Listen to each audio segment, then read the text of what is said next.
नमस्कार दोस्तों, चलिए जान लेते हैं उत्तर प्रदेश के सभी 75 जिलों की आज की ताजा, बड़ी और महत्वपूर्ण खबरों को। लेकिन उससे पहले वीडियो को लाइक करें और कमेंट में बताएं आप इस खबर को किस जिले, शहर या गांव से देख रहे हैं। मुख्यमंत्री योगी आदित्यनाथ की अध्यक्षता में लोक भवन में कैबिनेट की बैठक हुई। कैबिनेट बैठक में 10 अहम फैसले हुए। पूर्व अग्निवीरों को यूपी पुलिस व पीएससी की भर्ती में 20% आरक्षण देने के प्रस्ताव को कैबिनेट से मंजूरी मिल गई है। इन्हें आयु सीमा में भी छूट दी जाएगी। वहीं कैबिनेट की बैठक में औद्योगिक विकास, राशन, एमएसएमई, आईटी, पर्यटन, उच्च शिक्षा, नगर विकास समेत विभिन्न विभागों के प्रस्तावों को मंजूरी मिली। साथ ही शहरों में हरियाली बढ़ाने को अर्बन ग्रीन नीति के मसौदे को मंजूरी दी गई। साथ ही राशन की दुकानें अब अन्नपूर्णा भवन में बनेगी। इसमें गोदाम भी होंगे। 2000 भवन अभी निर्माणाधीन है। उत्तर प्रदेश में निजी क्षेत्र के अंतर्गत महर्षि महेश योगी रामायण विश्वविद्यालय अयोध्या उत्तर प्रदेश की स्थापना के संबंध में प्रस्ताव को हरी झंडी मिल गई है। यूपी में 26 जिलों में स्थापित किए जाएंगे बचपन डे केयर सेंटर। प्रदेश में दिव्यांगजनों की सुविधा के लिए योजनाओं का विस्तार किया जाएगा। इस क्रम में 26 और जिलों में बचपन डे केयर सेंटर स्थापित किए जाएंगे। इन केंद्रों में विशेष आवश्यकता वाले बच्चों को प्रारंभिक देखरेख, शिक्षा और सामाजिक प्रशिक्षण दिया जाएगा। अभी सभी मंडल मुख्यालयों व 7 महत्वाकांक्षी जिलों में 25 सेंटर चल रहे हैं। खेलों में दिव्यांगजनों की भागीदारी बढ़ाने के लिए स्टेडियम और स्पोर्ट्स कॉम्प्लेक्स की व्यवस्थाओं को बनाया जाएगा। यूपी पुलिस भर्ती में बड़ा बदलाव। दरोगा के लिए आयु सीमा में मिलेगी 3 साल की छूट। जल्द जारी होगा विज्ञापन। प्रदेश सरकार ने उप निरीक्षक नागरिक पुलिस एवं समकक्ष पदों पर भर्ती में अभ्यर्थियों को बड़ी राहत देते हुए आयु सीमा में 3 वर्ष की छूट देने का फैसला लिया है। हालांकि यह छूट केवल एक बार प्रदान की जाएगी और भविष्य में किसी प्रकरण में इसे दृष्टांत नहीं माना जाएगा। गृह विभाग की ओर से इसका आदेश जारी कर दिया गया है। बता दें कि इससे पहले दिसंबर में सिपाही भर्ती में भी 3 वर्ष की छूट दी गई थी। योगी कैबिनेट में बड़ा फैसला। धार्मिक स्थलों और पर्यटन केंद्रों पर मिलेगी सस्ते में होम स्टे की सुविधा। मुख्यमंत्री योगी आदित्यनाथ की अध्यक्षता में हुई कैबिनेट बैठक में Uttar Pradesh bed and breakfast, B&B एवं होम स्टे नीति 2025 को मंजूरी दे दी गई। इस नई नीति का उद्देश्य राज्य के धार्मिक और पर्यटन स्थलों पर आने वाले श्रद्धालुओं और पर्यटकों को सस्ते में ठहरने की बेहतर और सुलभ सुविधा प्रदान करना है। पर्यटन विभाग के प्रस्ताव के अनुसार अक्सर देखने में आता है कि ऐसे स्थलों पर ज्यादा किराया होता है। लखनऊ, आगरा सहित 6 जिलों के सरकारी अस्पतालों में मुफ्त होगा सीटी स्कैन। योगी सरकार का बड़ा फैसला। प्रदेश सरकार ने लखनऊ, आगरा, गोरखपुर, मुरादाबाद, कुशीनगर व रायबरेली के जिला चिकित्सालयों में सीटी स्कैन जांच पर लगने वाले यूजर चार्जेस की व्यवस्था को समाप्त कर दिया है। अब इन जिलों के मरीजों को भी सीटी स्कैन जांच की सुविधा अन्य जिलों की तरह निःशुल्क मिलेगी। इन जिलों में सीटी स्कैन जांच निःशुल्क किए जाने के आदेश के साथ ही प्रदेश के सभी जिलों के जिला चिकित्सालयों में सीटी स्कैन जांच निःशुल्क हो गई है। योगी सरकार का तोहफा। अब इन लोगों को भी मिलेगा सामूहिक विवाह योजना का लाभ।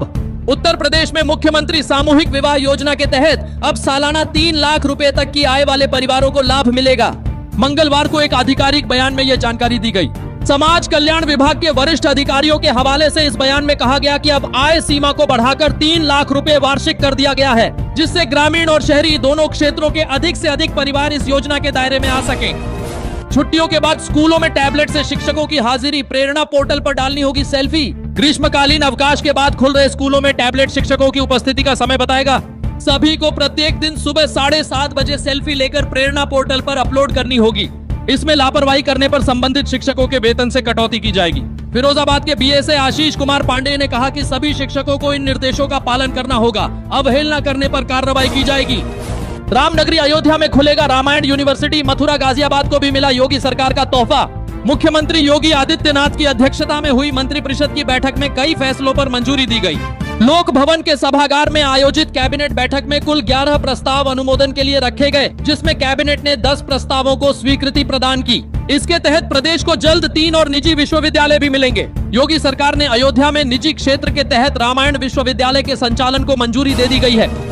कर लें इंतजाम। यूपी के इस शहर के आधे इलाके में 2 दिन बंद रहेगी पानी की सप्लाई। आगरा के लंगड़े की चौकी नाले के पास से गुजर रही पानी की 30 इंच व्यास की राइजिंग मेन लाइन को शिफ्ट करने के काम के कारण 2 दिन आधे शहर में पानी नहीं आएगा।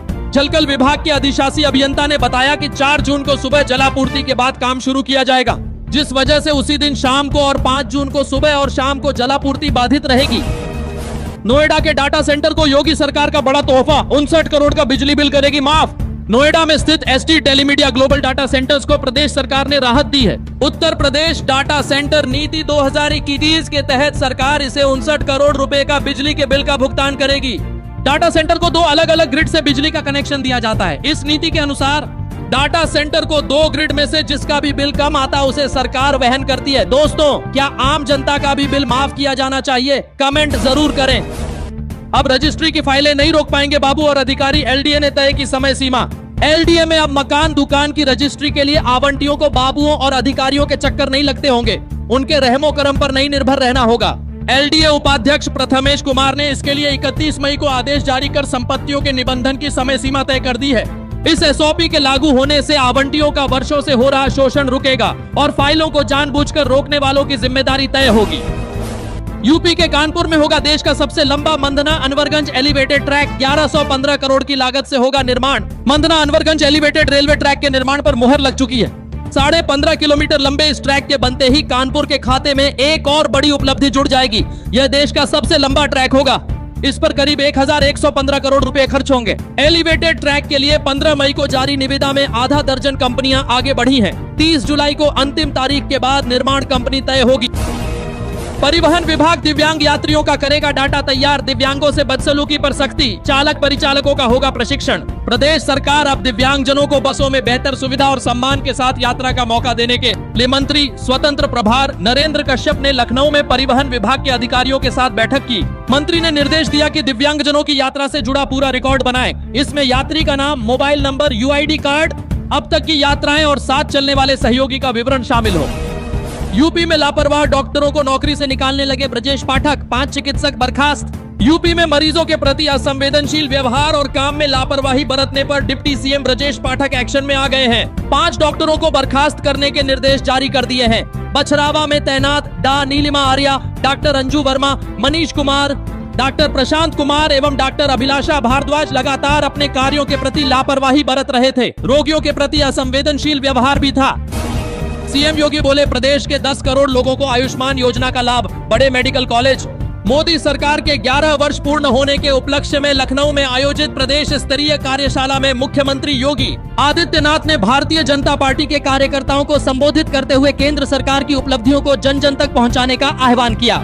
सीएम योगी ने कार्यकर्ताओं को बूथ स्तर पर संवाद का मंत्र देते हुए कहा कि मोदी सरकार की 11 साल उपलब्धियां जन जन तक पहुंचाना हम सबकी जिम्मेदारी। मैनपुरी स्कैंडल में बीजेपी नेत्री, पति और बेटी का सरेंडर, बेटे की तलाश, बहू के केस पर एक्शन। यूपी के मैनपुरी में भाजपा नेत्री के बेटे के अश्लील वीडियो के मामले में पत्नी की शिकायत पर पहला एक्शन हुआ है। भाजपा नेत्री की बहू की तहरीर पर मुकदमा दर्ज करके कोतवाली पुलिस ने दबाव बनाया तो भाजपा नेत्री, उनके पति और पुत्री ने दीवानी जाकर आत्मसमर्पण कर दिया। हालांकि तीनों को कोर्ट से जमानत मिल गई। भाजपा नेत्री की बहू शीतल गुप्ता ने अपने पति शुभम, ससुर, ननद के खिलाफ घरेलू हिंसा का मुकदमा दर्ज कराया था। मुजफ्फरपुर में दलित बच्ची की गलत काम पर गर्म हुई मायावती, बोली, बिहार कब बदलेगा। बिहार के मुजफ्फरपुर में 9 साल की बच्ची का बर्बरता होने और पटना के पीएमसीएच में बेड न मिलने पर मरने का मामला देश भर में चर्चा का विषय बन गया है। यूपी की पूर्व सीएम एवं बहुजन समाज पार्टी बसपा की सुप्रीमो मायावती ने अब इस मामले पर बिहार सरकार को घेरा है। उन्होंने सवाल उठाया कि बिहार कब बदलेगा। हालिया घटना राज्य की बदहाल कानून और स्वास्थ्य व्यवस्था का जीता जागता प्रमाण है। 588 करोड़ से सुधरेगी शहर की बिजली व्यवस्था, लगाए जाएंगे 2000 नए विद्युत ट्रांसफार्मर। तपिश के चलते बड़े लॉट से लड़खड़ा रही बिजली व्यवस्था को 588 करोड़ से संजीवनी मिलेगी। इसमें 2000 नए ट्रांसफार्मर लगाए जाएंगे और पुराने बदले जाएंगे। बढ़ती आबादी और खपत के सापेक्ष बड़े लॉट अनुसार अलग अलग क्षेत्रों में नए 15 विद्युत उपकेंद्र भी स्थापित किए जाएंगे। इनके लिए प्रस्ताव स्वीकृत होने के साथ धनराशि जारी कर दी गई है। प्रस्तावित 15 नए उपकेंद्रों के लिए स्थान चयन शीघ्र होगा।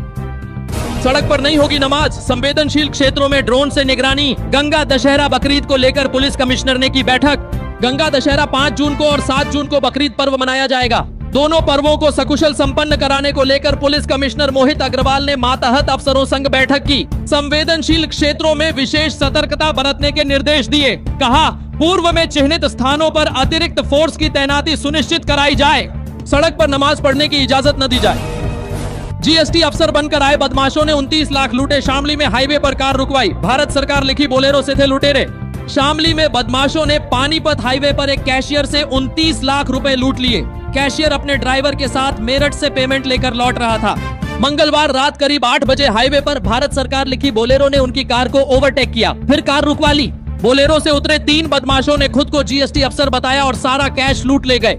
यह वारदात घटना सदर कोतवाली क्षेत्र में गांव बलवा के पास रेलवे फ्लाईओवर की है। 5 जून को पूर्वोत्तर रेलवे मनाएगा अंतर्राष्ट्रीय संपार जागरूकता दिवस। रेलवे गांव गांव चलाएगा जाएगा अभियान। पूर्वोत्तर रेलवे लखनऊ मंडल ने लोगों को रेलवे फाटक संपार पार करते समय सावधानी बरतने का संदेश देने के लिए 5 जून को अंतर्राष्ट्रीय संपार जागरूकता दिवस मनाने का फैसला किया है। इस मौके पर लखनऊ मंडल के सभी रेलवे सेक्शनों में जागरूकता अभियान चलाया जाएगा। रेलवे के कर्मचारी मिलकर लोगों को बताएंगे कि फाटक पार करते समय किन बातों का ध्यान रखना जरूरी है। अमेठी में हाईवे पर पलटा रिफाइंड भरा टैंकर, लूटने की मची होड़, लोग बाल्टी डिब्बों में भरकर ले गए। अमेठी में मंगलवार को एक रिफाइंड ओनेल से भरा टैंकर बेकाबू होकर पलट गया। इससे हजारों लीटर रिफाइंड ओनेल सड़क किनारे खेत में जाकर भर गया। यह देखकर आसपास के गांवों में रहने वाले लोग बाल्टी, डिब्बे और कंटेनर लेकर पहुंच गए। इनमें रिफाइंड भर भर कर अपने घर ले जाने लगे। तभी किसी ने पुलिस को खबर दे दी। इस पर पुलिस मौके पर पहुंची और भीड़ को खेतों से हटाया, लेकिन तब तक काफी मात्रा में तेल लूटा जा चुका था। यूपी के 15 केंद्रों पर पॉलिटेक्निक संयुक्त प्रवेश परीक्षा कल से। हर परीक्षार्थी की होगी बायोमेट्रिक जांच। राजधानी लखनऊ के 15 केंद्रों पर बृहस्पतिवार से पॉलिटेक्निक संयुक्त प्रवेश परीक्षा शुरू हो रही है। इसमें शामिल होने वाले हर अभ्यर्थी की बायोमेट्रिक जांच होगी। इस दौरान गड़बड़ी मिलने पर कार्रवाई होगी। उत्तर प्रदेश संयुक्त प्रवेश परीक्षा परिषद ने इस संबंध में सभी प्रधानाचार्य व नोडल अधिकारियों को आदेश जारी किया है। अवैध निर्माण मामला, संभल सांसद वर्ग जुर्माना भरने को तैयार। नया नक्शा करवाएंगे पास, 12 जून को होगी सुनवाई। संभल से सपा सांसद जियाउर रहमान वर्ग के दीपासराय स्थित आवास में हुए निर्माण का मंगलवार को अधिवक्ता द्वारा नक्शा पेश किया गया है। इसके साथ ही नक्शा पास किए जाने की मांग की है। साथ ही अवैध तरीके से किए गए निर्माण का जुर्माना भरने के लिए भी कहा है। एसडीएम ने सुनवाई के लिए अगली तिथि 12 जून तय की है। अब सुनवाई पर ही अगला निर्णय होगा। जुर्माना कितना लिया जाना है। बारात में बवाल, डीजे पर अंबेडकर गाना बजाने को लेकर चली ईंट कुर्सियां, दूल्हा चोटिल। यूपी के उन्नाव से शादी समारोह में मारपीट का मामला सामने आया है, जहां कोतवाली क्षेत्र के मर्दनपुर गांव में आई बारात में गांव के युवकों ने डीजे के गाने बदलने को लेकर बारातियों की पिटाई कर दी। मारपीट में दूल्हा व उसका पिता शिकार हो गए। कन्या पक्ष के लोगों से बीच बचाव न करने पर दूल्हे ने शादी से इनकार कर दिया। सूचना पर पहुंचे एसओ ने दूल्हे को समझाकर शादी के लिए राजी किया, तब कहीं जाकर विवाह संपन्न हो सका। यूपी के जल शक्ति मंत्री के निर्देश, फील्ड पर जाएं अधिकारी, गुणवत्ता में कमी मिलने पर होगी कार्रवाई। जल शक्ति मंत्री स्वतंत्र देव सिंह ने कहा कि जल जीवन मिशन की किसी परियोजना में गुणवत्ता से कोई समझौता नहीं होना चाहिए। गुणवत्ता में कमी मिली तो जिम्मेदार अफसरों पर सख्त कार्रवाई की जाएगी। उन्होंने सभी अधिकारियों को निर्देश दिए कि वह खुद फील्ड पर जाएं और हर परियोजना की गुणवत्ता की जांच करें। किसी भी तरह की गड़बड़ी होने पर तुरंत कार्रवाई करें और शासन को अवगत कराएं।